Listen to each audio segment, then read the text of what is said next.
방금 전에 여러분이 번갈아 읽으신 말씀 가지고 예수님같이 겸손하라 라는 제목으로 종료주일 강론하겠습니다. 미국의 유명한 목사님이자 강해 설교가이신 해리 아이언사이드 목사님이라는 분이 계십니다. 목사인 저도 마찬가지겠고요, 또 교인 되신 여러분들도 마찬가지겠습니다만, 우리 신앙인들에게 있어서 영원한 숙제 중에 하나는 주님을 닮아가는 일이고 주님을 본받는 일이겠지요. 그런데 해리 아이언사이드 목사님이 어느 날 하루는 본인이 고민하고 갈등하는 것이 교만의 문제, 어떻게 하면 겸손할 수 있을까 고민하다가 친구, 동료 목사님께 물어봤다고 합니다. 어떻게 하면 겸손할 수 있는 방법이 있습니까? 그러자 친구 목사님이 권면을 했다고 합니다. 목사님, 샌드위치 판넬을 목에 걸고 시카고 시내를 좀 돌아다니시면서 저기에다가 복음을 적은 하나님이 세상을 이처럼 사랑하사 독생자를 주셨으니 이는 그를 믿는 자마다 멸망하지 않고 영생을 얻게 하려 하심이라 등등 전도에 관한, 복음에 관한 문구를 적어서 목에 걸고 앞뒤에 걸고 샌드위치 판넬을 가지고 시카고 시내를 좀 저렇게 금융가 번화가 해서 한번 노방전도, 우리 한국말로 말하면 노방전도 하시지요. 그렇게 말을 제안을 하더라는 겁니다. 여러분들도 시내 나가시다가 서울에도 강남의 뱅뱅사거리 이런 데 가 보면 돈 받고 하는 사람들은 많아요. 그렇죠? 그리고 요즘엔 또 시위, 1인 시위하는 사람도 샌드위치 판넬 앞뒤에 걸고 법원 앞에서 노조, 회사 앞에서 이렇게 하시는 분들도 있습니다.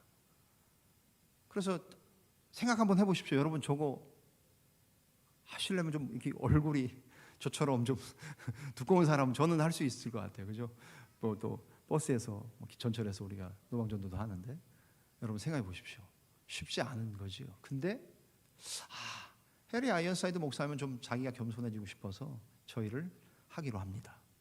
아침부터 저녁까지 샌드위치 판넬에 복음을 적고 그것을 들고 저기 전도지도 막 나눠주면서, 저 그림은 꼭 그 그림 아닙니다. 제가 찾은 겁니다. 자세히 보시고 전도 문구가 아닌데요 이렇게 하지 마시고 저 그 비슷한 그림이 있어서 이렇게 이해를 위해서 제가 갖고 왔습니다.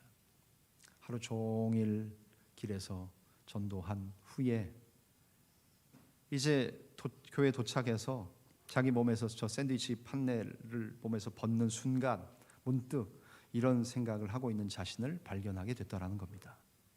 그렇지, 시카고에서 이렇게 겸손하게 노방전도를 할 만한 사람이 나밖에 또 누가 있겠어? 여러분, 뭐 하려고 시작한 거였습니까? 겸손하려고 했던 행동이 끝날 때는 뭘로 끝나요? 그렇지, 나 같은 목사가 어디 있겠어? 이거 목사들이 이런 거 쉽게 하는 줄 알아? 다른 말은 안 했겠지만 우리가 미루어 짐작할 때 그분의 그 말, 글에 적고 있는 그 말, 시카고에서 이렇게 겸손한 노방전도를 할 만한 사람은 나밖에 아무도 없을 거야, 그가 썼던 글에 나온 그 글만 읽어도 우리는 그가 어떻게 이 행위를 끝냈는지를 짐작하지 않으시겠습니까? 겸손하려고 한 행동이 결국에 맨 마지막에는 교만으로 끝나더라는 겁니다. 영국의 문학가인 C.S. 루이스는 교만은 다른 모든 죄악을 품고 있는 어미 닭이다, 그렇게 표현했어요. 어미 닭이 알을 많이 품고 있잖아요. 그런데 그 알들을 많이 품고 있는데 결국 그 어미 닭의 이름이 뭐예요? 교만이라는 거예요. 다른 죄악의 이름들이 있는 알들을 품고 있는데 그 어미 닭의 이름은 교만이라는 어미 닭이라는 거예요. 여러분 생각해 보십시오. 모든 죄악의 시작, 모든 죄악은 사실 교만으로부터 시작된다고 해도 과언이 아닙니다. 겸손하기란 어렵습니다. 내가 겸손하다고 말하는 사람은 어떻게 보면 그 사람이 이미 겸손하고 하고 있지 않은지도 모르겠어요. 그냥 가만히 있으면 우리는 타락한 인류는 에덴 동산의 선악과를 취하고 나서 범죄한 모든 인생은 그냥 그것 자체로 교만한 것 덩어리입니다. 여러분들 안 그러실지 몰라도 제가 그래요. 제가 제 자신을 보니까 그래요. 그래서 겸손은 어려운 거예요. 반대로 교만은 쉬운 거예요. 그냥 살면 교만한 거예요. 예? 뭐 이거 여기엔 말이 필요가 없어요. 그런데 겸손이 그만큼 어려운데 오늘 본문에서는 뭐라고 말씀하십니까? 하나님이 사도 바울을 통해 빌립보 지역에 있는 교회에 문제가 있었어요. 그 지역 교회에 바울이 하나님의 마음으로 편지를 쓰면서 오늘 빌립보서 2장을 우리가 읽고 있지 않습니까? 그 하고 있는 내용이 뭡니까? 교회 내에 두 여인을 중심으로 교회가 둘로 파가 나뉘어졌어요. 유오디아라는 여인, 순두계라는 여인, 두 파로 나뉘어져서 교회가 다투는 정도는 아니었겠지만 교회가 하나 되지 못하고 있는 상황이 오늘날의 터키 지역에 있는 빌립보 교회의 상황이었습니다. 유오디아파, 순두계파. 그래서 두 여자분들을 중심으로 교회가 거의 뭐 이렇게 삐걱삐걱 되고 있던 그런 상황이었습니다. 그래서 바울은 그 빌립보 지역의 교회에 편지하면서 사랑과 겸손의 능력을 가질 것을 이야기합니다. 교회가 이 두 여인을 중심으로 해서 교회가 하나 되지 못하는 상황 속에 서로가 서로를 원망해요. 그러니까 서로가 서로를 시비를 걸어요. 또 잘됐냐 잘못됐냐를 따져요. 시시비비를 논해요. 여러분 교회가 그러면 됩니까? 사실 안 되죠. 여러분 교회 안에 들어오셔서 시험 많이 드시죠? 시험 당하고 시험 받으시는 분들을 보면 뭐 별의별 거 가지고 다 시험을 다 드시지만 그 이야기를 들어보면 충분히 이해가 돼요. 충분히 시험 들 만한 상황이셨어요. 그래서 교회가 진짜 싫어요. 어떻게 교회가 그럴 수 있냐? 목사가 어떻게 그럴 수 있냐? 교회라는 곳이 왜 그러냐? 막 이렇게 정말 시험 드시는 분들 이해가 돼요. 근데 그것 때문에 교회를 안 나오시면 사실상 굉장히 그거는 너무나도 큰 것을 잃어버리는 거지요. 저는 교회를 그렇게 정의해요. 여러분은 교회를 어떻게 정의하십니까? 저는 교회를 온갖 죄인들, 별의별 죄를 다 지은 죄인들로 드글드글한 곳. 그런데 여기 있는 죄인들은 뭐예요? 자기가 죄인인 것을 좀 그래도 아는 죄인들로 모인 집단. 제가 정의하는 정의예요. 어디 신학책에 나오는 거 아니에요. 이단 아니에요. 제가 이단 아니에요. 그렇게 교회를 정의했다고. 자기가 죄인이에요. 다 죄인이에요. 밖에 있는 죄인들, 우리보다 더한 죄인도 있고 뭐 그러지 않은 죄인들도 있지만 여기에 들어와 있는 저와 여러분들, 우리 죄인들은 어때요? 그래도 내가 죄인인 걸 좀 알아요. 그리고 내게 구원자가 필요한 것을 좀 아는 죄인들의 모인 집단, 그리고 거룩하게 되었고 거룩하게 되려고 노력하는 사람들의 모임, 이게 교회잖아요. 오늘 본문에도 빌립보 교회가 그랬다는 거 아닙니까? 그래서 바울은 하나님의 말씀으로 사랑과 겸손을 설교하고 있어요. 특별히 1절부터 4절 읽진 않았습니다만 전반부인 1절부터 4절에서는 다른 사람들을 향해 어떻게 겸손할 것인지에 대해 말씀하고 있고요. 우리가 읽었던 5절부터 11절을 통해서는 드디어 본격적으로 예수님의 겸손을 얘기하고 있다는 거예요. 여러분 서로 겸손하십시오. 다른 사람들 향해 겸손하셔야 됩니다. 얘기를 할 것으로 끝나는 게 아니라 왜 그래야 됩니까? 우리가 믿고 따르고 섬기는 주님 예수 그리스도, 메시아로 이 땅에 오신 예수님이 겸손하셨기 때문에 우리가 겸손해야 됩니다라는 이야기를 말씀하고 있다는 거지요. 5절 말씀 보십니까? 5절 어떻게 시작합니까? 5절 같이 한번 읽겠습니다. 시작. 너희 안에 이 마음을 품으라 곧 그리스도 예수의 마음이다 라고 말씀하세요. 저와 여러분 안에 공유해야 될 예수님의 마음은 뭡니까? 예수님의 마음은 예수님만 가지시면 돼요? 저는 제 마음만 가지면 돼요? 그리스도인은 그렇게 살면 안 된다는 거예요. 그리스도의 마음을 나도 가져야 되고 그리스도의 마음을 여러분들도 가지셔야 되고 온 교회와 교우들이라면 그리스도의 마음을 나누어 가지고 공유하는 것, 그것이 필요하다는 말씀이에요. 그런 차원에서 겸손할 것, 사랑할 것, 욕심이 없는 마음의 최고의 모델이 누구냐? 인간의 가운데는 그런 모델을 찾을 수가 없다. 그러니 오직 예수 그리스도, 우리의 표본이시는 그 예수 그리스도의 겸손을 배우자고 바울은 설파하고 있는 거예요. 모든 성도는 그리스도의 겸손하고 자기 중심적이지 않은 마음가짐을 나누어 가져야 된다고 얘기하는 거예요. 그러면서 6절에 무슨 말씀을 합니까? 6절 예수 그리스도, 그분, 우리가 나누어 가져야 될 그리스도의 마음을, 그런 마음을 소유하신 그분은 어떤 분입니까? 그분은 근본, 하나님의 본체이시고 형체이시고 하나님과 동등이신 분이시지만 하나님과 동등됨을 취할 것으로 여기지 아니하시고 7절 오히려 어떻게 하셨어요? 오히려 자기를 비워서 종의 형체를 가지사 사람들과 같이 되셨다고 말씀하세요. 여러분, 하나님이 사람이 되셨어요. 우린 너무나도 쉽게 생각합니다. 그리고 교회 안에 들어와 있기 때문에 너무나도 우린 별것 아닌 것처럼 생각해요. 하나님이 사람이 되셨지. 여러분, 하나님이 사람 되는 게 쉬우셨을 것 같습니까? 예수님이 그 일을 선택하신 것은 아버지 하나님이 시켜서, 야 아들아 너 여기 있지 마, 내려가 저기. 싫은데요? 우리는 그럴 수 있어요. 부모 자식 간엔 그럴 수 있어요. 야 가 임마, 내가 너 돈 대주잖아, 등록금 대주잖아, 너 아직 취업 못했는데 내가 돈 대주잖아, 용돈도 대주잖아. 알았어요, 가면 되잖아요. 뭐 이러면서 하는 부모 자식 간에 이런 얘기가 아니잖아요. 하나님 아버지와 예수 그리스도는 동등한 하나님이셨어요. 그런데 예수님이 능동적으로 동등할 것을 취하지 아니하시고, 나도 하나님이다, 아버지도 하나님이시죠, 저도 하나님이고 성령도 하나님이세요, 삼위 하나님이 다 동등하세요. 그런데 예수님이 그 동등됨을 취할 것으로 여기지 아니하시고 어떻게 하셨어요? 오히려 자기를 비우셨어요. 여기 비우다는 말, 교회 신앙생활 하시면 헬라어 많이 들으시죠? 케노시스라는 말. 이 비움이라는 말은 누가 시켜서 비운 게 아니에요. 예수님 본인 스스로가 비우셨어요. 그래서 자기가 기쁘게 비우셔서 종의 형체, 종의 모양, 종의 본체를 가지사 사람들과 같이 되셨어요. 신이 하나님이신 그 예수님이 신이 사람이 되셨어요. 너무 쉽게 생각하십니까? 그림 하나 나왔네요. 네? 높고 높은 하늘 보좌를 버리시고 낮고 천한 이 땅에 오신 예수 그리스도, 그분은 어떻게 오셨습니까? 사람들과 같이 이 땅에서 태어나셨어요. 이스라엘, 유대 땅, 베들레헴, 말구 위에 성탄의 주인공으로 퍼스트 카밍, 처음 오셨던 그 주님은 저렇게 오셨어요. 보잘것없이 오셨습니다.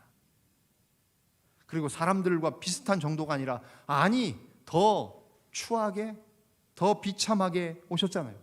방도 없어서 우리들 가운데 혹시 태어날 곳이 없으셔서 남의 집 빌리셔서, 하긴 산부인과도 남의 집은 남의 집이네요, 그죠? 제 집이 아니니까. 산부인과에서 나셨습니까? 네.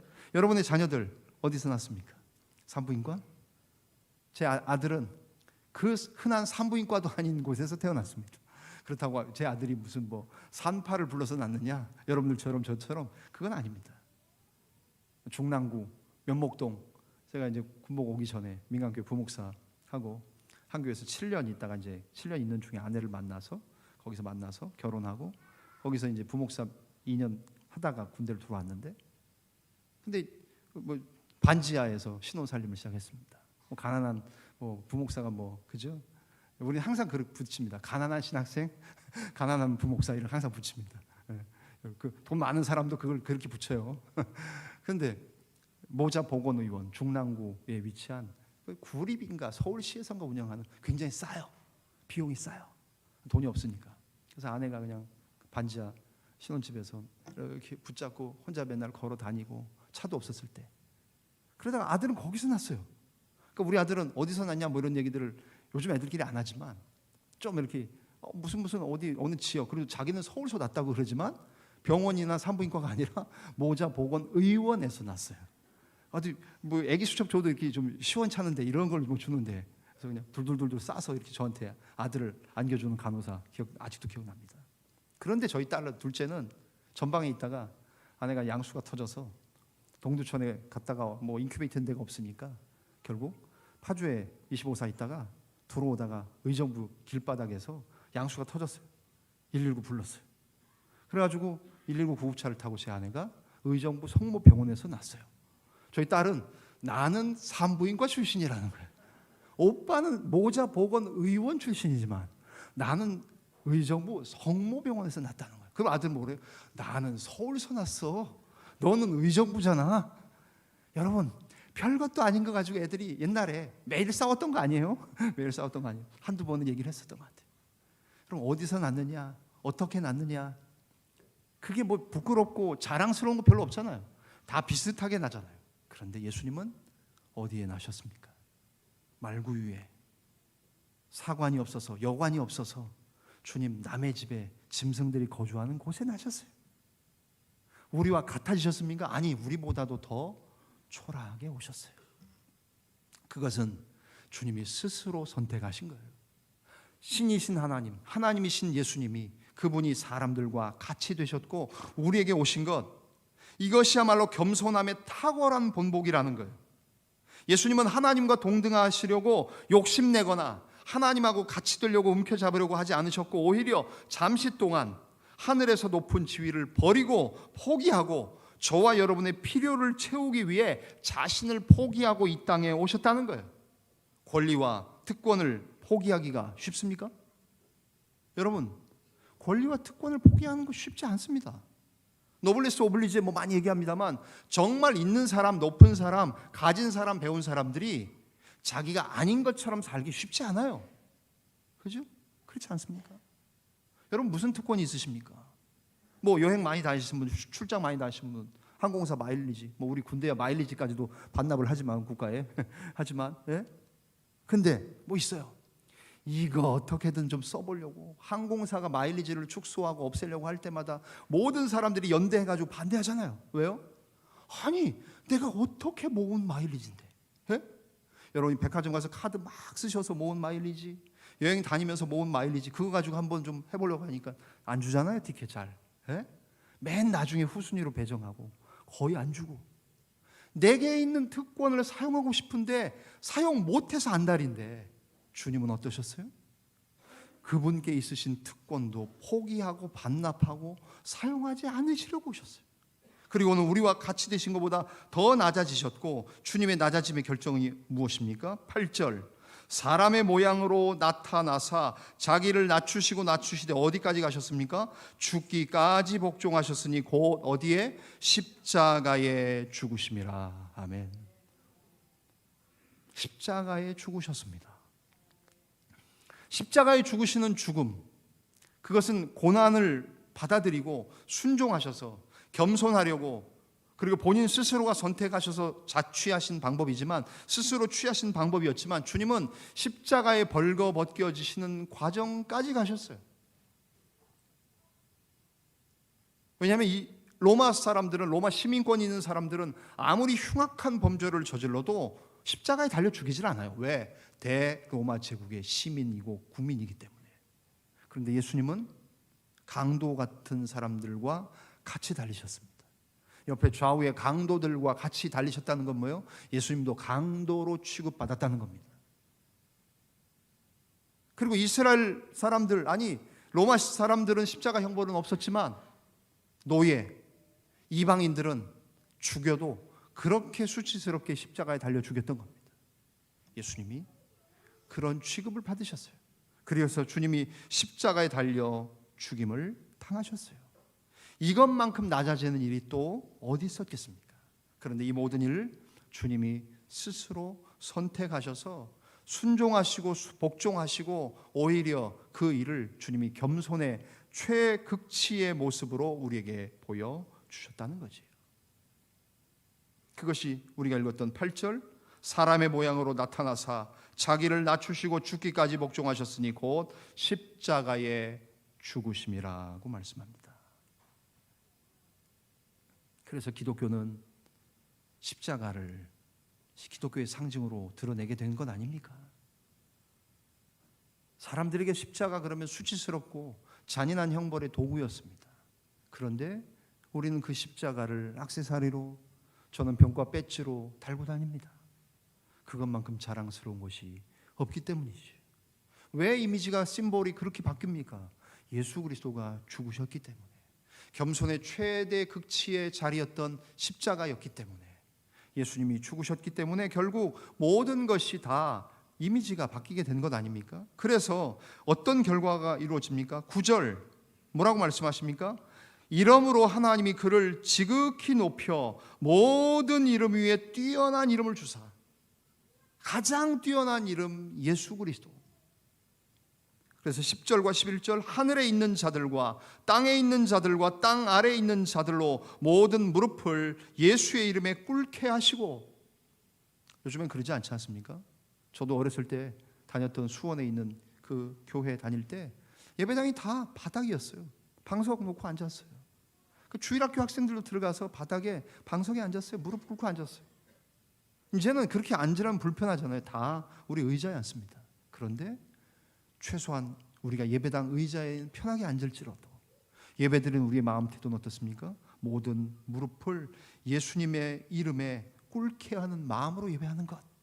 그리고 11절 모든 입으로 예수 그리스도를 주님, 나의 주님이라고 시인하고 인정하여 하나님 아버지께 영광을 돌리게 하신 것. 그것은 결국 예수님의 겸손, 십자가의 희생, 죽기까지 복종하셨던 그 주님의 희생으로 말미암아 가능했다는 거예요. 가시관을 쓰셨던 주님이, 고난을 자취하셨던 주님이 결국에는 왕관을 쓰시게 되는 주님까지 가게 되는 과정은 무엇입니까? 주님의 겸손 때문이고 주님의 복종 때문이었습니다. 그러기에 그리스도인 된 우리는 어떻게 됩니까?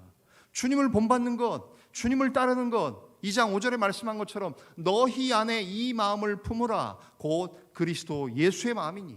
우리가 공유해야 될 주님의 마음, 주님이 하셨던 행위는 무엇입니까? 겸손하셨던 겁니다. 가만히 있으면 되지 않는 겸손, 가만히 있으면 교만할 수밖에 없는 저와 여러분들, 우리의 그 교만을 내려놓고 겸손하는 것. 올라가는 방법은 무엇입니까? 기독교의 놀라운 진리와 역사는 뭡니까? 올라가기를 원하는 자들은 내려가라고 말씀하십니다. 올라가고 싶으십니까? 높아지고 싶으십니까? 그거 우리가 원한다고 되는 것 아니지 않습니까? 하나님이 오히려 우리가 낮은 대로 더 낮은 곳으로 내려가려고 할 때에 하나님이 우리를 높이시고 존귀하게 하시는 거예요. 누구처럼? 예수 그리스도 우리 주님처럼. 그래서 우리가 주님의 마음을 본받고 가져야 되는 이유 또한 거기에 있지요. 마가복음 10장 45절 인자가 온 것은 섬김을 받으려 함이 아니라 도리어 섬기려 하고 자기 목숨을 많은 사람의 대속물로 주려 함이니라. 예수님 대접받기 위해 오신 것이 아니라 섬기러 오셨다고 말합니다. 그러나 오늘날의 목사는, 오늘날의 교회에 중직된 우리들은 혹시 섬기러 하는 것이 아니라 섬김 받으려고 있는 것은 아닌지 본문 말씀을 통해 돌아보아야 되는 거지요. 고린도후서 8장 9절에도 이런 말씀이 있습니다. 우리 주 예수 그리스도의 은혜를 너희가 알거니와 부요하신 이로써, 예수님 왕이셨어요. 온 우주 만물의 주인이셨어요. 부요하신 그분이 너희를 위하여, 저와 여러분을 위하여 가난하게 되심은 그분의 가난하여지심으로 말미암아 너희를 부요하게 하려 하심이라. 모든 것을 다 가지신 주님이 다 버리고 가난하게 되신 것은 뭡니까? 가난한 우리들, 부족한 우리들, 교만한 우리들, 죄 많고 악한 우리들을 오히려 부하게 만들어 주시려고 그 부하신 주님이 가난하게 되셔서 가난하고 보잘것없는 우리들을 오히려 부유하게 만드셨다는 것 아닙니까? 기독교의 놀라운 복음과 진리입니다.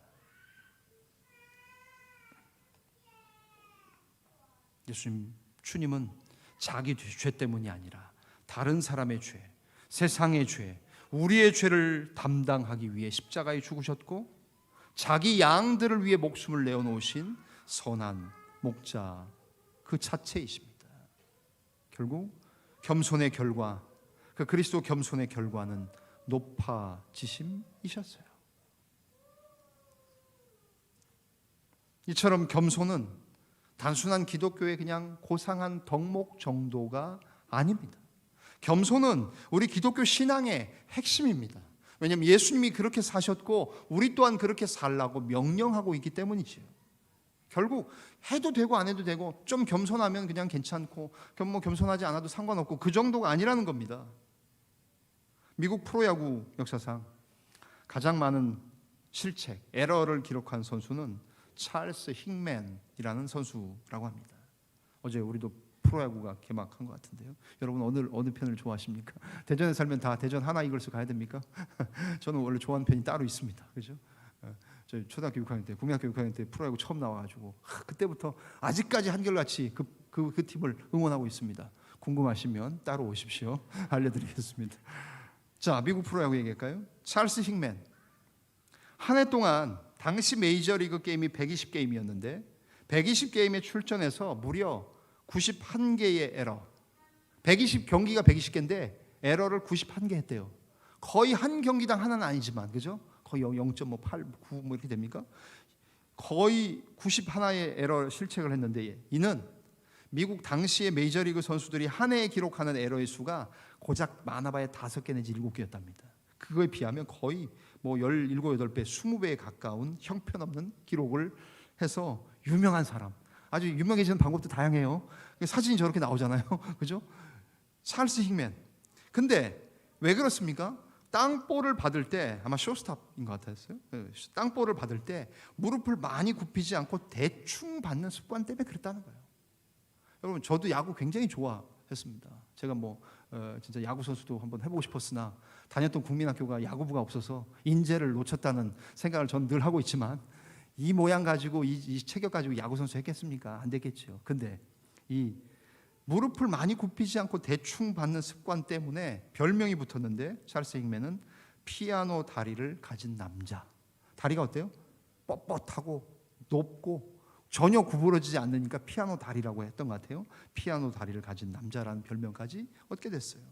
그래서 스포츠 전문가들은 찰스 힉맨이 에러를 줄이려면 결국 무릎을 낮게 숙이는 폼으로 바꿔야 된다.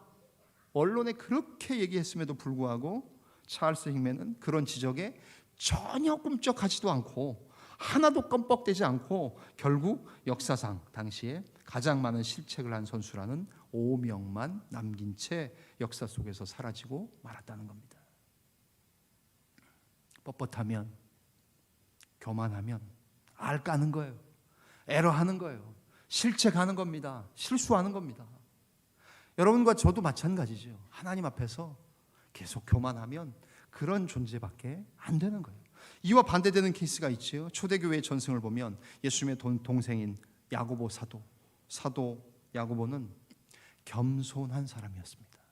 자기 형제 예수님이 자기 형제에서 그런지 몰라도, 왜냐하면 많은 기도로 무릎이 낙타와 같이 헐었다고 합니다. 이스라엘 가시게 되면, 중동 여행하시게 되면 한 번씩 낙타 타지 않습니까? 옛날에 메르스인가 그것 때문에 낙타 그거 가지고 난리 쳤는데요. 중동에서 막 그러죠. 그죠? 낙타 무릎 한번 확대한 거 보시겠습니까? 무릎이요. 저렇게 생겼어요. 왜 그래요? 저렇게 체중 많이 나가는 짐승이 맨날 무릎 꿇고 앉아 있잖아요. 서 있지도 않고. 무릎을 꿇으니 무릎이 저렇게 그냥 굳은 살이 백이고 또 백이고 또 백여서 낙타 무릎이 되는 겁니다. 예전에 어느 목사님이 쓴 책 제목도 낙타 무릎이라는 책도 있는데요. 사도 야고보가 그랬던 사람이라는 거예요.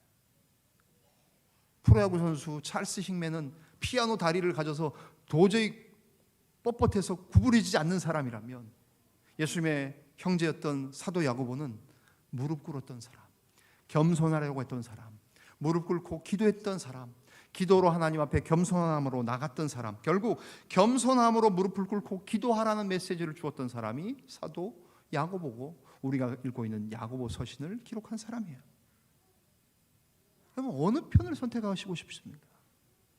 뻣뻣해서 교만해서 자기를 구부리지 않는 사람이 되고 싶으십니까? 그러면 에러하는 거예요. 실책하는 거예요. 계속 알 까는 겁니다. 그리고는 불명예스럽게 기억될 겁니다. 그러나 사도 야고보처럼, 자기의 형제 예수 그리스도를 본받았던 야고보처럼, 주님처럼, 우리 집안의 형제지만 예수님, 그 메시아이신 주님처럼 나도 겸손하겠다, 너희 안에 이 마음을 품으라는 그 말씀대로 겸손하겠다고 다짐하셨던 그 사도 야고보처럼 계속해서 무릎을 꿇으면 하나님 앞에 겸손할 수 있게 되는 겁니다. 오늘은 종려주일입니다. 기도하셨던 안수 13의 기도처럼 예루살렘 성에 죽으러 들어오시는 예수님이었지만 겸손하셔서 말 타고 백마 탄 왕자로 오시는 것이 아니라 겸손하여 나귀를 타고 성에 들어오신 주님 예수 그리스도. 많은 사람들은 왕으로 환대했는지 모르지만 주님은 십자가를 향해 겸손함으로 들어오셨던 예수 그리스도. 이번 한 주간은 고난 주간이 시작됩니다. 내일부터 고난 주간을 우리는 보냅니다.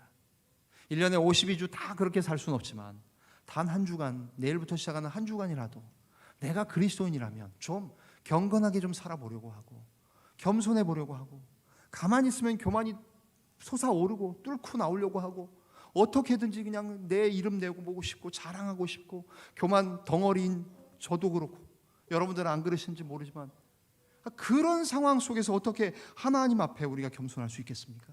다른 것 없지요. 우리에게 본을 보이신 예수님처럼 사는 겁니다. 예수님처럼 삶을 사는 것, 그리고 예수님처럼 낮아지는 것, 그래서 예수님처럼 높아지게 만드신 하나님의 도움을 받아서 예수님같이 겸손하게 살 수 있는 저와 여러분들, 일평생 동안 예수님같이 겸손하기를 소망하며 노력하고 말씀과 기도로 끊임없이 우리 자신을 낮추면서 사시는 사랑하는 우리 교회의 모든 교우들의 삶이 되어지시기를 주님의 이름으로 간절히 축원합니다. 기도하겠습니다. 살아계신 하나님, 저는 또 혹 우리 가운데에는 교만이 계속해서 우리의 일상인 것처럼 살고 있지는 않는지 돌아봅니다. 말하고 생각하고 행동하는 것, 가만히 있으면 겸손할 수 없고 가만히 있으면 교만한 우리들입니다. 예수님이 겸손의 표본이 되셨던 것처럼 자신을 낮추시고 다른 사람을 위하여 종이 되신 예수님과 같은 그 겸손의 마음을 가지는 모든 교우들 되게 하여 주시옵소서. 그 겸손의 결과 하나님은 예수님을 가장 높이 존귀하게 영광스럽게 올리셨던 것처럼 우리도 그렇게 되는 놀라운 은혜를 허락하여 주시옵소서. 모든 것을 감사하며 축복하며 예수님의 이름으로 간절히 기도 올리옵나이다. 아멘.